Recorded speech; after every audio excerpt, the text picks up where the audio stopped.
दोस्तों नमस्कार। This is first video of our current affair series. आज हम लोग इंटरनेशनल स्टार्ट कर रहे हैं।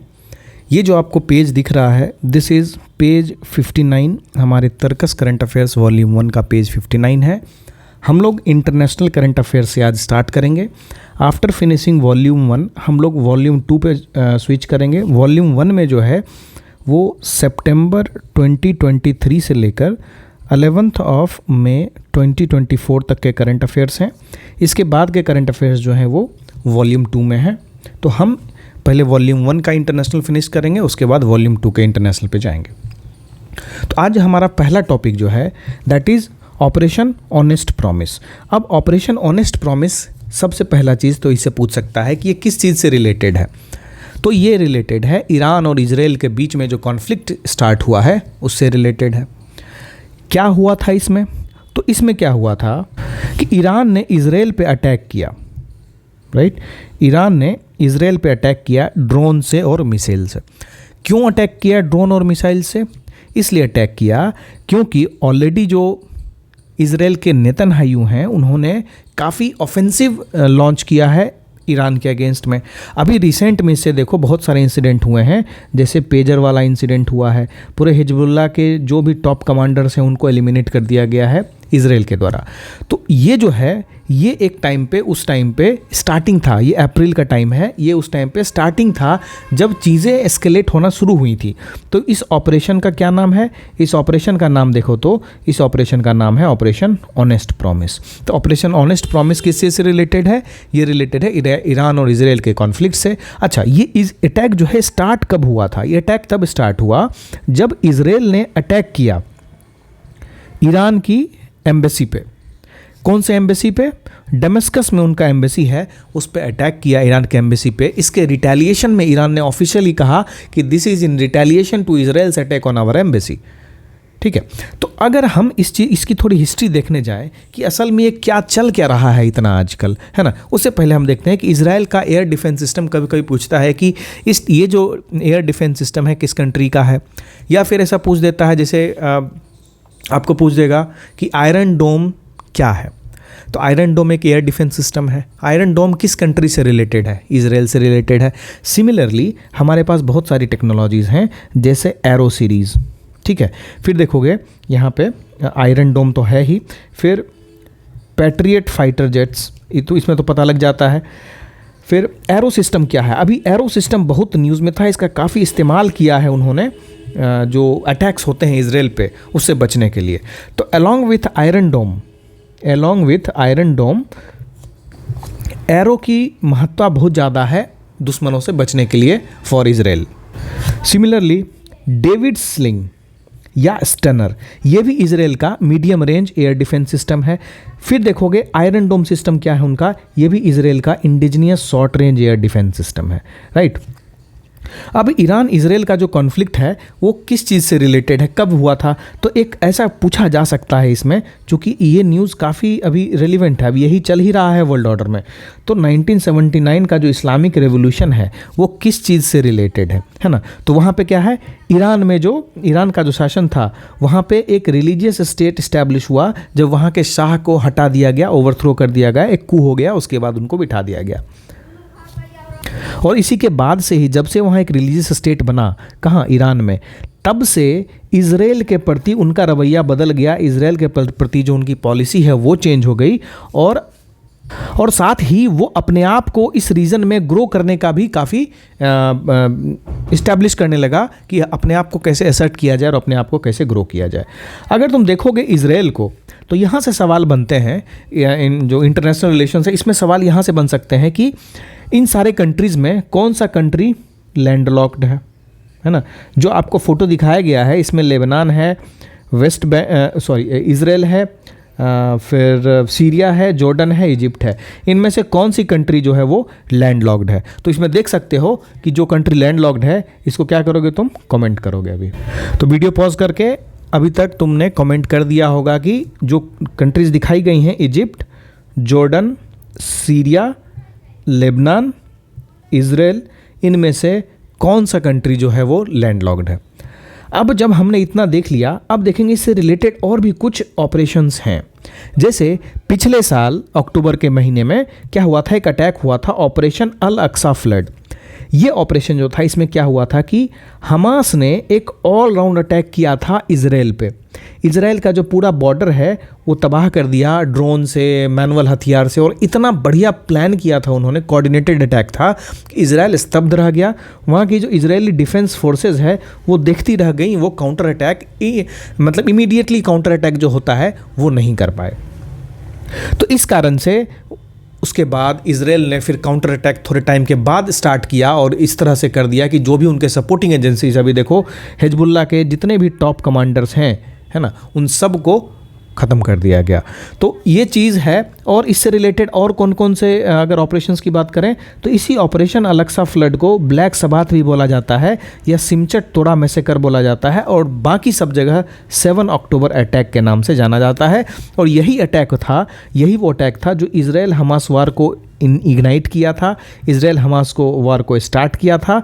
और यही वो अटैक था जिसके बाद से इजराइल हमास के बीच में नहीं, इजराइल लेबनान के बीच में, इजराइल ईरान के बीच में काफ़ी तलखी हो गई, और काफ़ी चीज़ें अभी चल रही हैं, और काफ़ी कुछ होना बाकी भी है, अभी देखते हैं आगे हम लोग। इसके बाद देखो आयरन डोम सिस्टम कैसे वर्क करता है। तो आयरन डोम सिस्टम कहाँ होता है, जैसे ही ये सपोज़ ये हमारा इजराइल का एरिया है, ये पूरा इजराइल का एरिया है, फिर क्या होगा, यहाँ पे आयरन डोम सिस्टम है। तो ये आयरन डोम सिस्टम एक रडार सिस्टम रहता है, इसमें ये कंप्लीटली क्या है, स्कैन करता रहता है एरिया को। ठीक है, ये एरिया को स्कैन करता रहेगा। अगर कुछ भी इसमें एनिमी मिसाइल, एनिमी एयरक्राफ्ट कुछ भी दिखता है तो ये खबर करता है किसको, आयरन डोम सिस्टम को, कि देखो ऐसा ऐसा हो गया है, तो अब क्या करना है। तो एक आदमी बैठा रहता है, वो आदमी इनिशिएट करता है, and with in the span of 40 to 45 second ये यहाँ से काउंटर अटैक स्टार्ट हो जाता है। तो जो भी मिसाइल फायर होता है उसको वहीं ध्वस्त कर दिया जाता है। तो आयरन डोम सिस्टम इजराइल को हेल्प करता है काउंटर अटैक से दुश्मनों से। अब देखो यूएन बॉडीज़, ठीक है, अगर हम यूएन की बात करते हैं और इंडिया की बात करते हैं तो बेसिकली ये करंट अफेयर ये बता रहा है कि यूनाइटेड नेशंस की अलग अलग बॉडीज़ जो हैं उसमें किसमें इंडिया का अभी चेयर हुआ है या इंडिया इलेक्ट हुआ है एज ए मेंबर। जैसे देखो commission on the status of women, यहाँ पे इंडिया इलेक्ट हुआ 2025 से 29 के लिए। वो कौन सा ऑर्गेनाइजेशन है, यूनाइटेड नेशंस चिल्ड्रंस फंड। ठीक है, दूसरा ऑर्गेनाइजेशन कौन सा है, दूसरा है executive board of the United Nations entity for gender equality and empowerment of women. देखो इंपॉर्टेंट क्या है इसमें, किस तरह से समझना है, हर चीज़ किताब में नहीं लिखी जा सकती। यूएन बॉडी है, अगर यूएन बॉडी आ गई तो इसमें अगर प्रीवियस ईयर क्वेश्चन देखोगे ना तो किस तरह के सवाल पूछे जाते हैं। तो सवाल ऐसा पूछा जाएगा कि who is the United Nations chief, present chief.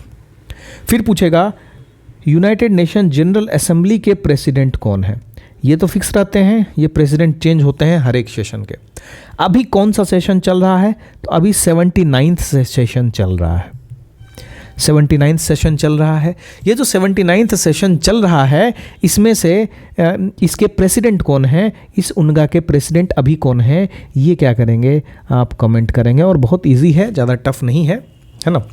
कुछ इनका नाम यांग करके है ना, मस्ट कमेंट दिस, ये पूछा हुआ क्वेश्चन है। तो उनगा के प्रेसिडेंट कौन है, अभी कौन सा सेशन चल रहा है, 79th सेशन चल रहा है। प्रेसिडेंट का नाम आपने कमेंट बॉक्स में ऑलरेडी लिख दिया। अब देखो यहाँ जो दिख रही हैं इनका नाम है रुचिरा कंबोज। ये जो है इंडियाज़ परमानेंट रिप्रेजेंटेटिव थी यूनाइटेड नेशंस में, लेकिन अब वो चेंज हो गई हैं। तो अब जो चेंज हुई हैं उनका नाम क्या है, अभी जो नई India's permanent representative to United States बनी है उनका नाम है परवा थनेशी हरीश। ठीक है, आप इनके बारे में एक बार गूगल कर लेंगे। ठीक है, हमने यहाँ से 2-3 फैक्ट देखा। क्या देखा कि अलग अलग कौन कौन सी यूएन बॉडीज़ में इंडिया ने एंट्री ली है, तो इन सब बॉडीज़ में इंडिया ने एंट्री ली है। अभी कौन सा सेशन चल रहा है, 79 सेशन चल रहा है, मेरे साथ बोलेंगे। अभी उनका के प्रेसिडेंट कौन है, यांग करके हैं, है ना, चलो फिलेमोन यांग है, बता देता हूँ।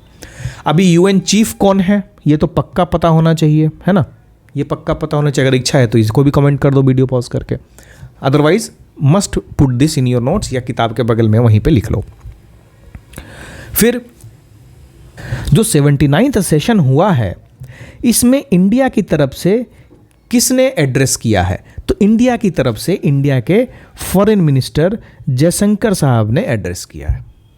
ये बस कल परसों की ही बात है जब उन्होंने एड्रेस किया था यूएन जनरल असेंबली को, वो 79th सेशन है, राइट। अब आगे बढ़ते हैं। एक अवार्ड है लॉरेस वर्ल्ड स्पोर्ट्स अवार्ड, बहुत इंपॉर्टेंट अवार्ड है, वर्ल्ड लेवल का अवार्ड है, इसके लिए हमको इसको समझने की ज़रूरत है। पहला चीज़ तो अभी जो वर्ल्ड स्पोर्ट्स अवार्ड सेरेमनी हुआ है वो कौन सा नंबर का है? 25वां नंबर का है। कहाँ हुआ है? मैड्रिड में हुआ है। मैड्रिड आप हमको बताएंगे कि कौन सी कंट्री में है, ठीक है, कौन सी कंट्री में आप बताएंगे मुझे। फिर अब देखो कि इसमें जो अवार्ड दिया जाता है किसको दिया जाता है? तो ये एक एनुअल अवार्ड सेरेमनी है, ठीक है। किसको दिया जाता है? इंडिविजुअल और टीम को जो अपना स्पोर्टिंग अचीवमेंट, मतलब पूरे साल में बहुत अच्छा उन्होंने स्पोर्टिंग अचीवमेंट किया है, और इसको इस्टेब्लिश किया गया था 1999 में, और पहला अवार्ड जो है वो 2000 में दिया गया था। ये तो लॉरेस वर्ल्ड स्पोर्ट्स अवार्ड के बारे में है, ठीक है। इस साल किसको मिला है? तो इस साल अगर देखें तो इसमें नोवाक जोकोविच जो हैं, सर्बिया के नोवाक जोकोविच, इन्होंने Laureus world sportsman of the year 2024 का अवार्ड जीता है, और ये 5वीं बार इन्होंने ऐसा जीता है। अब अगर देखें तो सारा चीज़ याद करने का ज़रूरत नहीं है, हम सिर्फ याद करेंगे कि world sportsman of the year कौन है। फिर महिलाओं में world sportsman of the year कौन है? आइटाना बोनमाटी हैं। फिर हम देखेंगे कि स्पेन की महिला फुटबॉल टीम ने है वो बहुत अच्छा परफॉर्म किया है, इसलिए world team of the year का अवार्ड मिलता है उनको। चूँकि हमें जानते हैं कि लॉरिस वर्ल्ड स्पोर्ट्स अवार्ड जो है वो इंडिविजुअल को भी मिलता है और टीम को भी मिलता है। तो टीम में किसको मिला है? स्पेन को मिला है। इंडिविजुअल में 2 नाम हम याद रखेंगे, एक सर्बिया के हैं नोवाक जोकोविच, और एक स्पेन की हैं बोनमाटी, ठीक है। इससे अलावा जानने की ज़रूरत नहीं है, बाकी सब ये सब याद कर सकते हो, बट उतना ज़्यादा इंपॉर्टेंट नहीं है, जितना बताया जा रहा है उतना याद करो, मोर देन इनफ होगा। अब देखो 2000 में जो लॉरेस वर्ल्ड स्पोर्ट्स अवार्ड दिया गया था उसमें पहले वर्ल्ड स्पोर्ट्स पर्सन कौन थे? टाइगर वुड्स थे, जो एक गोल्फर थे यूनाइटेड स्टेट्स के, ठीक है। इसके बाद हम इंडिया से देख लेते हैं, इंडिया के कौन से प्लेयर एथलीट हैं जिनको लॉरेस वर्ल्ड स्पोर्ट्स अवार्ड मिल चुका है। तो नीरज चोपड़ा को मिला था 2022 में, फिर विनेश फोगाट को मिला था 2019 की, वो नॉमिनी रही थी, और सचिन तेंदुलकर को मिला था 2020 में Laureus sporting movement award. Important नहीं है उतना, इग्नोर किया जा सकता है। अब आया नेटो के बारे में। This is very very important, इसको एकदम याद रखना है कि नेटो क्या है। नेटो जो है basically this is the North Atlantic Treaty Organisation. इसका हेडक्वार्टर कहाँ है? इसका हेडक्वार्टर है ब्रुसेल्स। ब्रुसेल्स कहाँ है? ब्रुसेल्स है बेल्जियम में। अब नेटो में टोटल कितने मेंबर्स हैं? This is also important. तो नेटो में अभी 32 अलायंस मेंबर हैं, जिसमें 30 जो हैं EU से हैं, यूरोप से हैं, यूरोपियन यूनियन से हैं, और 2 जो हैं वो नॉर्थ अमेरिका से हैं। फिर आपका सवाल होगा कि अच्छा ये बताओ कि नाटो में अभी रिसेंटली कौन इंक्लूड हुए हैं? तो नाटो में अभी 2 मेंबर और रिसेंटली इंक्लूड हुए हैं, फिनलैंड और स्वीडन। ये न्यूएस्ट मेंबर हैं जो अप्रैल 2023 और मार्च 2024 में ज्वाइन करने वाले हैं। तो सबसे रिसेंट कौन है? सबसे रिसेंट स्वीडन है, उससे पहले फिनलैंड है। सब मिला के टोटल 32 मेंबर हैं अभी नाटो में। फिर सवाल आएगा कि अच्छा नाटो तो बना है, लेकिन नाटो की ट्रीटी, नाटो स्टार्टिंग में कब बना था? तो नाटो 1949 में बना था। एक ट्रीटी साइन हुई थी नॉर्थ अटलांटिक ट्रीटी ऑर्गेनाइजेशन का। ये ट्रीटी जो है Washington DC United states of America में साइन हुई थी, और ये जो है यूनाइटेड नेशंस का चार्टर है, उसके आर्टिकल 51 से ही अपनी अथॉरिटी, ये ट्रीटी जो है अपनी अथॉरिटी डिराइव करता है कि किसी भी इंडिपेंडेंट स्टेट को, चाहे इंडिविजुअल हो या कलेक्टिव हो, उसको वापस से मार करने का अधिकार है। वो अगर उस पर अटैक होता है तो उस पर वापस से अटैक करने का अधिकार है। ये आर्टिकल 51 यूनाइटेड स्टेट्स के चार्टर में लिखा हुआ है। और अगर नाटो के चार्टर की बात करोगे ना, तो नाटो का चार्टर का जो आर्टिकल 5 है वो कलेक्टिव डिफेंस की बात करता है। कलेक्टिव डिफेंस मतलब एक नहीं, टोटल 32 कंट्रीज एक साथ मिलकर अटैक करेंगी नाटो के किसी भी कंट्री पे अगर एनिमी कंट्री द्वारा अटैक होता है तो। अच्छा, एक लास्ट चीज़ जो नाटो में बच जाता है वो ये कि नाटो के अभी सेक्रेटरी जनरल कौन है? तो नाटो के सेक्रेटरी जनरल हैं जेंस स्टोलेनबर्ग। जेंस स्टोलेनबर्ग जो है वो नॉर्वे के पूर्व प्राइम मिनिस्टर रह चुके हैं और अभी सेक्रेटरी जनरल हैं नाटो के। इसके बाद एक इम्पॉर्टेंट बिल आता है सेफ्टी ऑफ रवांडा बिल। इसमें देखो क्या है कि यूनाइटेड किंगडम ने एक बिल लाया, ये रवांडा में बिल नहीं है, रवांडा में भेजने का बिल है, बिल लाया गया है यूनाइटेड किंगडम के द्वारा। सवाल यहाँ से ऐसा बन सकता है कि जब सेफ्टी ऑफ रवांडा बिल है, कौन सी कंट्री ने लाया है? लोगों को कन्फ्यूज़न होगा कि भाई ये बिल रवांडा ने ही लाया होगा या फिर other if African countries, eastern African countries ने लाया होगा मैक्सिमम, कोई अलग कंट्री ऐसा क्यों लाएगा? तो ये बिल यूनाइटेड किंगडम ने लाया है, जो कि उनका हाउस ऑफ लॉर्ड्स है, अपर हाउस है, जैसे हमारा राज्यसभा है वैसे उनका हाउस ऑफ लॉर्ड्स है, उसने ये बिल पास कर दिया है, safety of Rwanda asylum and immigration bill. क्यों? क्योंकि गवर्नमेंट का प्लान था for deporting undocumented immigrants to East African nation of Rwanda. वैसे लोग, वैसे इमिग्रेंट्स जो यहाँ आके बसे हुए हैं, जिनके पास कोई डॉक्यूमेंट नहीं है, उनको रवांडा भेजने के लिए ये बिल लाया गया है। तो रवांडा को एक थर्ड कंट्री माना जा रहा है जहाँ पे वैसे लोग जो ब्रिटेन पहुँचे हैं कुछ पिछले सालों में इंग्लिश चैनल पास करके, कहाँ से लोग आए हैं वहाँ पे? अफ्रीका से, वेस्ट एशिया से या फिर एशिया से, है ना। तो उनको ऑलरेडी वो अनडॉक्यूमेंटेड रहते हैं और वहाँ जाके बोलते हैं कि देखो हमको अपने जहाँ के बिलोंग करते हैं हम, वहाँ पे हमको प्रताड़ना झेलनी पड़ रही है, इसलिए हमको रिफ्यूजी चाहिए। तो एज ए रिफ्यूजी वहाँ रहते हैं। लेकिन धीरे धीरे क्या होता है, वो एक स्मगलिंग का रूप ले लेता है और एक ह्यूमन स्मगलिंग का रूप ले लेता है। तो ये एक गैंग चलता है जो ये ह्यूमन स्मगलिंग करता है, अनडॉक्यूमेंटेड लोगों को यूनाइटेड किंगडम पहुँचाता है। तो उसके लिए ये बिल लाया गया है। तो इसके बारे में कुछ क्रिटिसिज्म्स भी हैं कि आप रवांडा भेज रहे हैं, लेकिन रवांडा की अपनी ह्यूमन राइट रिकॉर्ड जो है बहुत ख़राब है। आप कैसे इंश्योर करेंगे कि आप वैसे लोग जो यूनाइटेड किंगडम में रह रहे थे वो वहाँ जाके सेफ रहेंगे? खैर, हमारे लिए ज़रूरत की चीज़ क्या है? हमारे लिए जानने की ज़रूरत चीज़ है कि रवांडा है कहाँ। सबसे पहले अगर देखोगे तो रवांडा कहाँ है? ये अफ्रीकन कंट्रीज़ है। कौन से कॉन्टिनेंट में है? अफ्रीका में है। इसके सराउंडिंग में कौन कौन सी कंट्रीज़ हैं? सेंट्रल अफ्रीकन रिपब्लिक है, फिर कॉन्गो है, उगांडा है, अंगोला है, जाम्बिया है।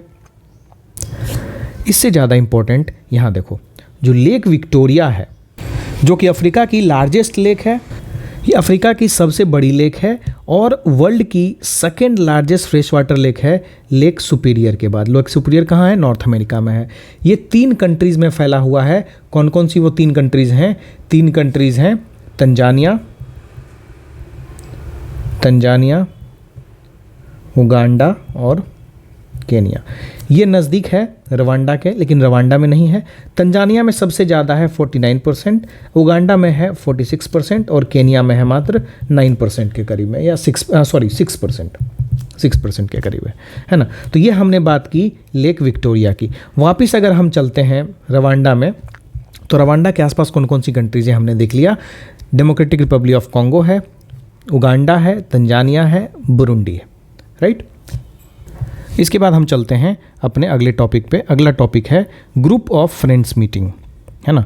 तो ग्रुप ऑफ फ्रेंड्स की सेकेंड मीटिंग हुई। अब ग्रुप ऑफ फ्रेंड्स की बात होती है तो आपको समझना चाहिए, ढूंढना चाहिए अगर नहीं मिल रहा है तो ग्रुप ऑफ फ्रेंड्स है क्या। ग्रुप ऑफ फ्रेंड्स जो है basically this is a community of countries and international organisations that actively promotes the alliance objective and work at global, regional and local levels as well as worldwide। कहने का मतलब कि जो एक organisation है UNAOC, है ना, United Nations Alliance of Civilisations, ये यूनाइटेड नेशंस की एक एजेंसी है। इस एजेंसी का काम है कि बाकी जितने भी पीस कीपर्स हैं, है ना, जो दूसरे देश में पीस कीपिंग ऑपरेशंस में जाते हैं, जैसे इंडियन आर्मी जाती है, तो जो UNAOC के एक्टिविटीज़ हैं, जो उसका मैंडेट है, उसको अचीव करने के लिए बहुत सारे कंट्रीज़ का एक ग्रुप है। ये कंट्रीज़ कुछ ऑब्जेक्टिव्स को फुलफ़िल करती हैं। जैसे ऑब्जेक्टिव्स हमने देखा कि to work at the global, regional and local levels and world wide, और बेसिकली एक broad dialogue based and consensus building approach है। किसके लिए? तो जहाँ भी कॉन्फ्लिक्ट रिडन स्टेट्स हैं, है ना, जो भी अफ्रीकन स्टेट्स हैं जो कॉन्फ्लिक्ट है उसमें, वहाँ पे क्या है, peace keeping operation United Nations भेजता है। अब यूनाइटेड नेशंस ऑपरेशंस भेजता है, लेकिन अगर उनके अगेंस्ट ही एट्रोसिटीज़ होने लगी तो क्या होगा, राइट। तो ये जो ग्रुप है बेसिकली वो इंडिया ने ही इसको लीड किया था बनाने के टाइम पे भी, कि जो भी पीस कीपर हैं उनके अगेंस्ट में कोई क्राइम होता है तो क्या कुछ किया जाना चाहिए, उसके लिए एक समूह बनाया था, राइट। तो उनके लिए समूह है कि जो भी पीस कीपिंग ऑपरेशंस में इन्वॉल्व हैं उनके अगेंस्ट कोई एट्रॉसिटी होती है तो 2022 में ये इस्टेब्लिश किया गया था, राइट। तो अभी इसमें कितने मेंबर हैं? अभी इसमें 40 मेंबर स्टेट हैं, ठीक है। तो ऑब्जेक्टिव क्या होता है? जो ग्रुप ऑफ फ्रेंड्स मीटिंग है इसका ऑब्जेक्टिव होता है कि जो परपेट्रेटर्स हैं of the malicious acts targeting piece keeper उनके अगेंस्ट में लीगल फ्रेमवर्क्स डेवलप करना, राइट। तो इसका लीड कौन कर रहा था? इंडिया कर रहा था। आप बोलोगे ऐसा ऑर्गेनाइजेशन का नाम क्यों ला रहे हो? देखो इसलिए ये इंपॉर्टेंट है because India is leading this. India had established this in 2022 और साथ में India, Bangladesh, Egypt, France, Morocco, Nepal थे। तो उनके साथ मिलकर इंडिया ने जो इस्टेब्लिश किया था और यूएन पीस कीपिंग ऑपरेशन में चूंकि इंडिया का रोल बहुत ज़्यादा रहता है, राइट, क्योंकि सिक्योरिटी काउंसिल का वो वन ऑफ द ऑर्गन है कि इंटरनेशनल पीस और सिक्योरिटी को मेंटेन किया जाए और जो भी कॉन्फ्लिक्ट जोन है वहाँ स्टेबिलिटी लाया जाए, पीस बिल्डिंग की तरफ उनको पुश किया जाए। तो दुनिया भर से जो पीस कीपर्स आएंगे उनकी भी तो सेफ्टी होनी चाहिए ना, उनको वहाँ पे अगर कुछ हुआ तो कौन देख रेख करेगा? तो ये चीज़ एक लीगल फ्रेमवर्क की तरह इस्टेब्लिश करना था, तो इसके लिए उन्होंने ऐसा किया। तो इंडिया के पीस कीपिंग ऑपरेशंस के बारे में आपको पता होगा कि India one of the major contributor है पीस कीपिंग ऑपरेशंस का। सिक्योरिटी काउंसिल का जो यूएन पीस कीपिंग ऑपरेशन जाता है उसका सबसे बड़ा कंट्रीब्यूटर है। और India is a strong proponent of accountability for crimes against piece keeper, इसलिए ग्रुप ऑफ फ्रेंड्स मीटिंग हुई है। अभी देखो अगला है आर्टिफिशियल इंटेलिजेंस एक्ट। ऐसा सवाल पूछा जा सकता है कि कौन सी कंट्री ने या कौन से पार्लियामेंट ने एक नया एक्ट लाया है आर्टिफिशियल इंटेलिजेंस के लिए। अभी देखो आर्टिफिशियल इंटेलिजेंस का चलन बहुत बढ़ रहा है और जब चलन बढ़ रहा है, उसका यूज़ बढ़ रहा है, तो उसके रिलेटेड बहुत सारे इश्यूज़ भी निकल के आ रहे हैं। तो उन इश्यूज़ को कैटर करने के लिए यूरोपियन यूनियन हमेशा से जाना जाता है कि कोई भी लॉ जो है बहुत सख्ती से पालन करते हैं, इनका कंप्लायंस मैकेनिज्म बहुत तगड़ा होता है। तो ये क्या करते हैं, एक आर्टिफिशियल इंटेलिजेंस एक्ट लेके आते हैं जिसकी ये जिम्मेदारी होगी to ensure safety and compliance with the fundamental rights, साथ में बूस्टिंग इनोवेशन। मतलब किस तरह से जो फंडामेंटल राइट है वहाँ के लोगों का, उसका हनन ना हो, उसकी सेफ्टी हो, जैसे राइट टू प्राइवेसी है ना, right to equality, right to freedom, इसका नुकसान ना हो, लेकिन साथ में ही इनोवेशन भी किल ना हो। इंडिया में क्या होता है कि कोई भी लॉ लाया गया, बस ये देखा जा रहा है कि लॉ बनाया जा रहा है, उसके पीछे उसके कारण बहुत सारी चीज़ें ऐसी होंगी जिससे इनोवेशन, ये चीज़ यूरोपियन यूनियन जो है वो अवॉइड कर रहा है और इनोवेशन को भी प्रमोट कर रहा है, साथ में सेफ्टी और कंप्लायंस। अब इसका एम क्या है, ऑब्जेक्टिव क्या है? तो ऐसा आ सकता है, सबसे पहला तो किसने लाया? यूरोपियन यूनियन ने लाया। इसका ऑब्जेक्टिव क्या है? ऑब्जेक्टिव है to protect fundamental rights, democracy, rule of law and environmental sustainability from high risk AI. अभी देखो आर्टिफिशियल इंटेलिजेंस से कोई फोटो आ गया है ना, कोई मॉफ्ड वीडियो आ गया, उसके कारण जो आर्टिफिशियल इंटेलिजेंस को मेंटेन करने के लिए जो सर्वर्स हैं उसके लिए बहुत ज़्यादा कार्बन एमिशन हो रहा है, कार्बन फुटप्रिंट हो रहा है, तो उसको कैसे मिनिमाइज़ किया जा सकता है। लेकिन अब सर्वर्स भी लगाने हैं और उन सर्वर्स की एफिशिएंसी को भी बढ़ाना है, इन्वायरमेंट डैमेज कम करना है, तो क्या क्या किया जा सकता है, ये सब आर्टिफिशियल इंटेलिजेंस एक्ट जो आया है उसमें ये चीज़ मेंशन किया हुआ है ना। बहुत ही लैंडमार्क एक्ट है। ये कहाँ आया है? यूरोपियन यूनियन में आया है। अब देखो यूनाइटेड नेशंस जनरल असेंबली का फिर से आया, एक रेजोल्यूशन आया था इस्लामोफोबिया पे। ये रेजोल्यूशन किसने लाया था? पहला सवाल तो यही बन सकता है। एक रेजोल्यूशन आया था इस्लामोफोबिया पे, कौन लाया था? पाकिस्तान लाया था। तो इसकी जब वोटिंग हुई, कहाँ हुई? इसकी वोटिंग हुई यूनाइटेड नेशन जनरल असेंबली में। तो उसमें इंडिया क्या करता है? यस, नो या एब्सटेन? तो इंडिया एब्सटेन करता है। मतलब तो ये जो रेजोल्यूशन है इस्लामोफोबिया का, ये किसने लाया? पाकिस्तान ने। किसके सपोर्ट से लाया? इसमें सपोर्ट चाइना भी कर रहा था, है ना। किसको सपोर्ट कर रहा था? पाकिस्तान को सपोर्ट कर रहा था। इंडिया का स्टैंड यहाँ थोड़ा अलग है। इंडिया ने कहा कि अगर आप कोई रेजोल्यूशन ला रहे हैं तो कोई एक आप सर्टेन धर्म के साथ नहीं ला सकते, सर्टेन धर्म से जोड़ नहीं सकते। आप एक ऐसा लाइए जिसमें आप बताइए कि सिर्फ इस्लाम पे नहीं बल्कि बुद्धिज़्म, सिखिज़्म, हिंदुइज़्म, सारे फेथ्स जो हैं, सारे फेथ्स के अगेंस्ट में कहीं ना कहीं हर जगह अलग अलग तरीके से वायलेंस हो रहा है, डिस्क्रिमिनेशन हो रहा है, लेकिन आपका फोकस तो सिर्फ इस्लाम पे है। तो ये कह के इंडिया ने इस पर एब्सटेन कर दिया, ना ही हाँ बोला ना ही ना बोला, है ना। तो इसमें 2-3 फैक्टर था यही कि किसने लाया, किसने सपोर्ट किया, इंडिया का क्या पोजीशन था उसमें। अब 193 मेंबर बॉडी जो है उसमें 115 मेंबर ने फेवर में वोट किया और 44 एब्सटेन किया, जिसमें India, Brazil, France, Germany, Italy, Ukraine और यूनाइटेड किंगडम ने इस पे एब्सटेन कर दिया। अच्छा, इससे पहले हम लोग डिस्कस कर चुके हैं कि यूनाइटेड नेशन जनरल असेंबली के सेक्रेटरी जनरल कौन है ना। फिर हमने देखा था, आपसे पूछा था कि यूएनजीए के प्रेसिडेंट कौन है, कौन सा सेशन? 79 सेशन के। इसका जवाब आपने ऑलरेडी कमेंट बॉक्स में दिया है। यूएन सेक्रेटरी जनरल कौन है? इनका नाम है एंटोनियो गुटरेस। ठीक है, एंटोनियो गुटरेस जो है he is the UN secretary general, लेकिन उनका प्रेसिडेंट कोई और होगा, कंफ्यूज नहीं होना है। अभी जो है India's permanent representative to UN Ruchira Kamboj ji नहीं है। इनका नाम मैंने बताया था, कुछ हरीश करके हैं, वो देख लीजिएगा आप फिर से। जब हम यूनाइटेड नेशंस की बात कर रहे हैं तो हम थोड़ा सिक्योरिटी काउंसिल के बारे में भी देखते हैं। तो सिक्योरिटी काउंसिल जो है, यूनाइटेड नेशन सिक्योरिटी काउंसिल, ये one of the 5 principal organisations है ना। उसमें बहुत सारे ऑर्गेनाइजेशंस हैं, 4-5, उसमें से एक यूनाइटेड सिक्योरिटी काउंसिल है। इसका काम क्या है? इसका काम है इंटरनेशनल पीस एंड सिक्योरिटी को मेंटेन करना। अब जो यूएन सिक्योरिटी काउंसिल के डिसीजंस होंगे उसमें उनके मेंबर स्टेट्स को कंप्लाई करना पड़ेगा, वो जो बोलेंगे उनको पालन करना ही पड़ेगा। ये बाइंडिंग एग्रीमेंट है, बाइंडिंग एक कहें तो एक सिस्टम बना हुआ है ऐसा। इसमें टोटल जो है वो 15 मेंबर होते हैं और हर मेंबर का अपना एक वोट होता है। इसमें 5 परमानेंट मेंबर होते हैं, P5 जिसमें United kingdom, China, France, Russia और यूनाइटेड स्टेट्स है, और 10 जो हैं इसमें 10 जो हैं वो नॉन परमानेंट मेंबर्स होते हैं। ठीक है, तो 10 नॉन परमानेंट मेंबर्स जो होते हैं वो यूएन जनरल असेंबली 193 मेंबर जिसमें है, वहाँ से 5 नॉन परमानेंट मेंबर 2 साल के लिए चुने जाते हैं। तो इन 10 में से 5 जो है हर साल रिटायर करते हैं और 5 हर साल रिप्लेस होते हैं। कैसे राज्यसभा का चलता है वैसे ये कंटिन्यूइंग चैम्बर है। जो इसका सिक्योरिटी काउंसिल का हेडक्वार्टर है that is in United Nations headquarter in New York city. तो यूनाइटेड नेशंस की का हेडक्वार्टर कहाँ है ये भी आपको पता लग गया कि न्यूयॉर्क सिटी में है। 10 नॉन परमानेंट मेंबर हैं, 5 नॉन परमानेंट मेंबर को हर 2 साल के लिए इलेक्ट किया जाता है। परमानेंट मेंबर 5 हैं, UK, China, France, Russia, US. ठीक है, अब हम लोग एक न्यूक्लियर डिसआर्मामेंट और नॉन प्रोलिफरेशन के बारे में बात करते हैं। इसमें भी यूनाइटेड सिक्योरिटी काउंसिल की बात है, तो हमने समझ लिया कि यूनाइटेड नेशन सिक्योरिटी काउंसिल क्या है। तो ये जो यूनाइटेड नेशन सिक्योरिटी काउंसिल है इसकी मीटिंग चेयर किसने की? जापान ने की। क्यों जापान ने की?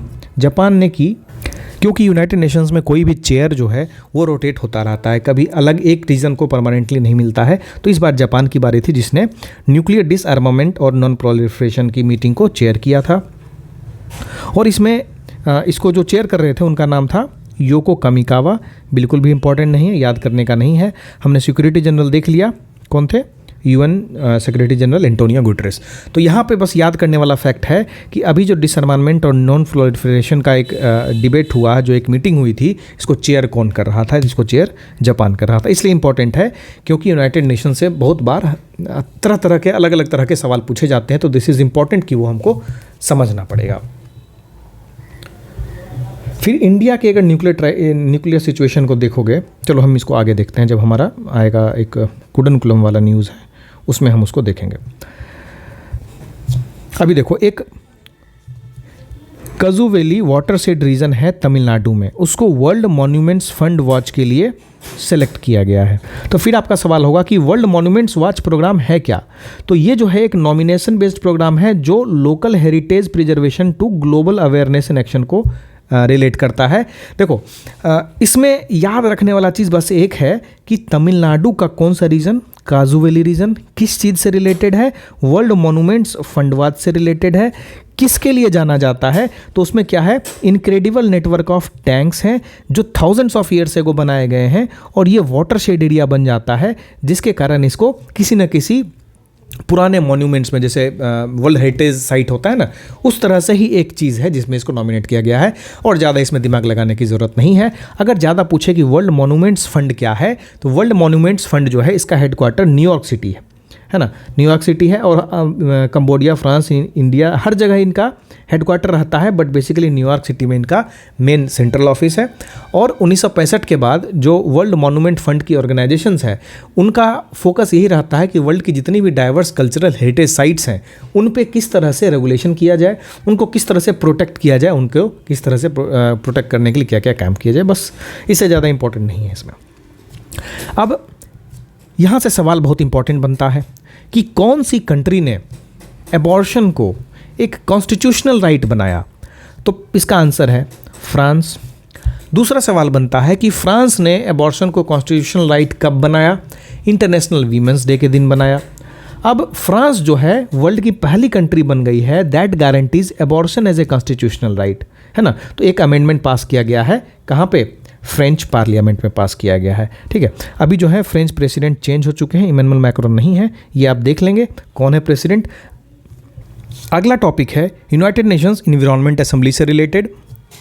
ये जो यूनाइटेड नेशंस एनवायरनमेंट असेंबली है, इसका ये 6th सेशन था, ठीक है। कहाँ हुआ था, यूएनईपी के हेडक्वार्टर में हुआ था। यूएनईपी क्या है, यूनाइटेड नेशंस एनवायरनमेंट प्रोग्राम है। इसका हेडक्वार्टर कहाँ है, नैरोबी केनिया में इनका हेडक्वार्टर है।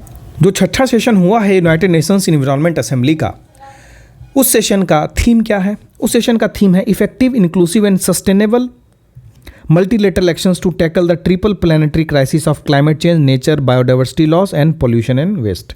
है ना, थोड़ा लंबा है, ठीक है, लेकिन ये थीम पूछता है।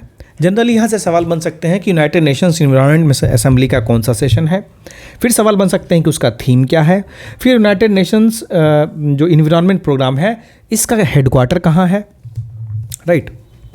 और इंडिया का जो फोकस है यूनाइटेड नेशंस एनवायरनमेंट असेंबली में वो क्या था, तो इंडिया का जो अभी स्ट्रीट फूड इंडस्ट्री है वो काफ़ी डिपेंड कर रहा है सिंगल यूज़ प्लास्टिक्स पे, राइट। तो उस सिंगल यूज़ प्लास्टिक पे जब डिपेंड कर रहा है तो किस तरह से उसको कम किया जा सकता है ना। कैसे, जैसे bowls, cup, take away container plastic है, उसको कैसे कम किया जा सकता है, प्लास्टिक यूसेज कैसे कम किया जा सकता है। क्योंकि अगर देखें तो India was the 13th largest investor globally in the single use plastic production, right. तो उसको अगर जब तक कम नहीं करेंगे तब तक इंडिया का जो 85% प्लास्टिक वेस्ट है जो मिसमैनेज हो रहा है यूएनईपी के डेटा के अनुसार, वो तो कहीं ना कहीं प्रॉब्लम तो करेगा ही। तो वैसी कौन कौन से देश हैं जिन्होंने प्लास्टिक को कंप्लीट बैन कर दिया है, तो वैसे 2 देशों में बांग्लादेश है, न्यूजीलैंड है, चाइना है और यूरोपियन यूनियन है, राइट।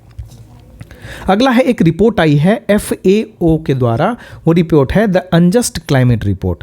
अनजस्ट क्लाइमेट रिपोर्ट किसने पब्लिश किया है, फूड एंड एग्रीकल्चर ऑर्गेनाइजेशन ने पब्लिश किया है, ठीक है। इससे ज़्यादा दिमाग इसमें नहीं लगाना है। फिर एक माइन है साउथ ईस्टर्न कोलफील्ड लिमिटेड का, SECL, बहुत लोग जानते होंगे, बहुत लोग काम भी कर रहे होंगे इसमें। इसका एक माइन है गेवरा माइन, है ना। ये एशिया का लार्जेस्ट कोल माइन बनने वाला है। ये जो माइन है गेवरा माइन कहाँ है, गेवरा माइन छत्तीसगढ़ में है, कोरबा डिस्ट्रिक्ट में। फिर एक रिपोर्ट आई global waste management outlook report. ये जो global waste management outlook report है इसको पब्लिश किसने किया है, यूनाइटेड नेशंस एनवायरनमेंट प्रोग्राम। ये वही है जिसका हेडक्वार्टर नैरोबी है केनिया में, और इंटरनेशनल सॉलिड वेस्ट एसोसिएशन, इन दोनों ने मिल के ज्वाइंटली पब्लिश किया है global waste management outlook report को, राइट। चलो अब देखते हैं India and Russia science pact for Kudankulam nuclear power plant. तो इससे आगे का हम लोग अगले लेक्चर में, कल हम लोग करेंगे, आज पहला दिन था, आधे घंटे में निपटाने की कोशिश की हमने, और भी ज़्यादा अगला लेक्चर जो होगा थोड़ा डिटेल और करेंगे इसको। जो फीडबैक है please mention that in comment, और क्या हम इसको कंटिन्यू करें, और जो भी क्वेश्चंस हमने पूछे हैं उसका जवाब जरूर दीजिएगा अपने इस कमेंट बॉक्स में, ताकि हम इनिशिएटिव को समझ सकें कि आप कितना लाइक कर रहे हैं, आप कितना इसमें एफर्ट डाल रहे हैं, है ना। तो हम इसको कंटिन्यू करते हैं, मिलते हैं कल, बाय बाय।